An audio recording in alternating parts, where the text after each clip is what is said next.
Con el permiso, presidente, quiero expresar mi reconocimiento y mi felicitación a las promoventes por dejar constancia a través de esta iniciativa de la lucha y de la defensa de la mujer. El Estado mexicano forma parte de diversos tratados internacionales en materia de derechos humanos. En este sentido, uno de los compromisos que se han suscrito es el de adecuar las legislaciones federales y locales a fin de que se ajusten a los convenios asignados entre estados. Las conductas de tipo penal denominadas hostigamiento, acoso y maltrato sexual dañan directamente la dignidad de la persona que sufre este tipo de violencia y con ello se vulneran sus derechos humanos. Desde el año 2011, en México se ratificó en la Constitución Federal de los Derechos Humanos y desde entonces se han presentado diversas controversias y reformas en materia a fin de ajustar todas las leyes federales y locales para garantizar el pleno respeto a los derechos humanos de todos los mexicanos. En este sentido, proteger la dignidad de las personas debe de ser uno de los principales objetivos de toda legislación. Así, la modificación al artículo 259 bis del Código Penal Federal busca preservar y proteger la dignidad de las personas en el ámbito laboral, escolar o en cualquier otro ámbito que impliquen una subordinación a fin de evitar actos de hostigamiento, sobre todo cuando vengan de funcionarios públicos federales. Y al propósito de la conmemoración del Día Internacional de la Mujer, que en los pasados días se festejó, se trata de erradicar la violencia de género, ya que las conductas de hostigamiento en la gran mayoría de los casos se presentan hacia las mujeres.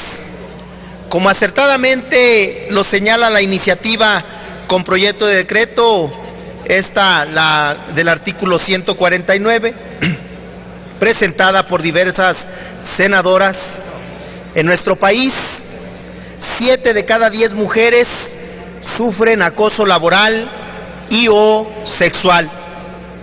El 60% decide renunciar, mientras que el 25% son despedidas.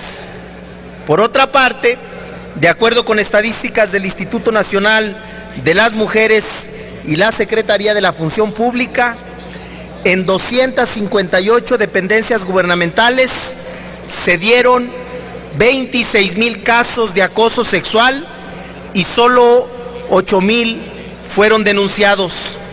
Lamentablemente, estos datos no son más que un reflejo de la poca importancia que se le da al derecho de trabajo, así como a la labor en la que diariamente se desenvuelven millones de mexicanas. A pesar de que este derecho está plenamente garantizado tanto en la Constitución Política de los Estados Unidos Mexicanos como en la Ley Federal de Trabajo, en su artículo 5 y 2 respectivamente, y por supuesto, todo trabajo merece respeto y dignidad para quien lo ejerce, independientemente de su edad, género, situación económica o ramo al que se dedique.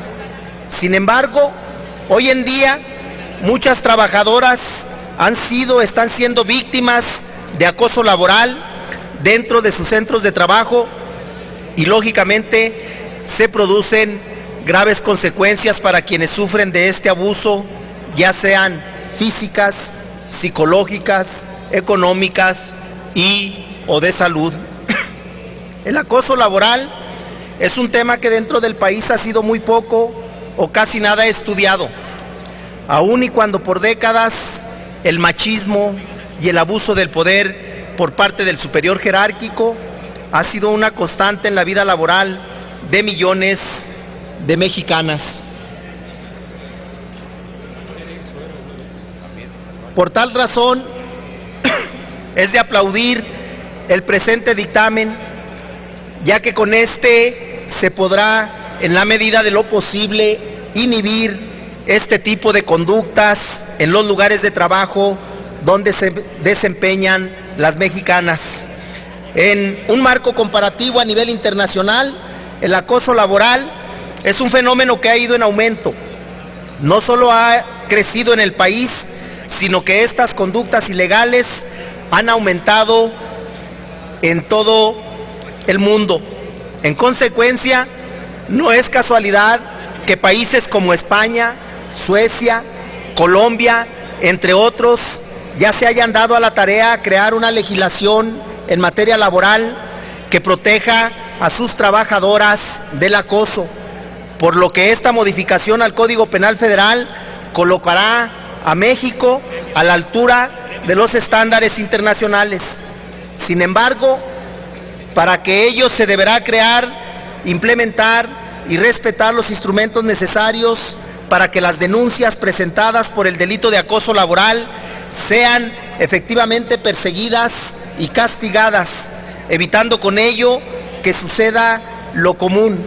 Esto es, que dichas conductas delictivas queden en la impunidad y permitan a los acosadores seguir afectando a sus víctimas y beneficiándose de la corrupción que hay en las pocas demandas que derivan de la presión laboral y personal.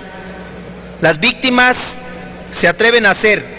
Por tal motivo, es necesario tomar cartas en el asunto, valorar seriamente y regular cada vez con sanciones más enérgicas el acoso laboral, pues la trascendencia de este conflicto ya es un problema de seguridad social. Por ello, estoy a favor de este proyecto de decreto y coincido absolutamente con las senadoras proponentes en que es necesaria la elaboración urgente de una reforma a la legislación penal federal. Estoy totalmente a favor de generar los mecanismos de defensa necesarios para evitar daños y preservar la dignidad e integridad de quienes son víctimas. No nos hagamos partícipes de este abuso. No podemos permitir que este tipo de actos ilícitos, sin regulación suficiente, definan la estructura social de la nación, más aún que sigan dañando el tejido social. Es cuanto, señor presidente, y estamos a favor del dictamen. Felicidades a las proponentes. Gracias, senador David.